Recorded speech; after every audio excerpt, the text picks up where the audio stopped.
focus. And then, after a very short time, Prabhupada finished chanting his Gayatri.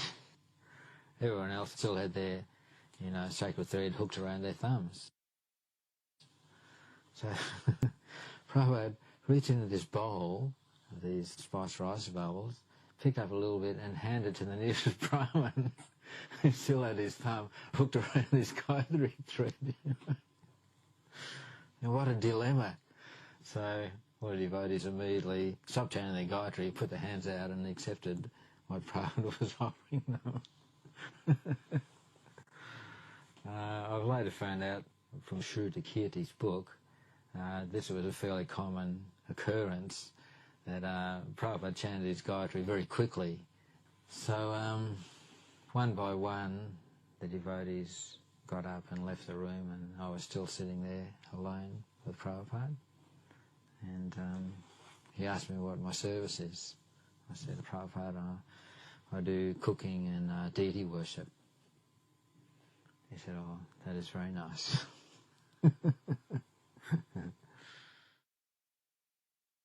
This is one of the things I think the devotees really appreciate, and I talk about it a lot, is, it's seeing how, or hearing how Prabhupada lived, that, we all need to see and know how Prabhupada practiced Krishna consciousness. And taking prasadam was, to me, was just such a wonderful activity, the way he did it. You can see he always took prasadam alone, 99% of the time.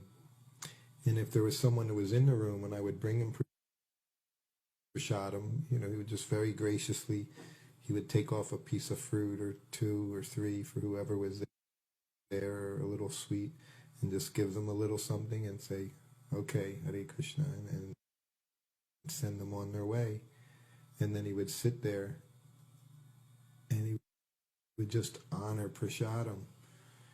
He did it very calmly and peacefully, and never in a rushed way, never talking about different things, but he relished prasadam.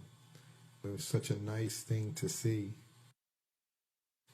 There's another thing we do, especially as Westerners, we can turn taking prasadam into meeting times and just socializing times with other devotees. Just carelessly, talking about whatever, and really not get into the significance of honoring prasadam, mercy from Krishna.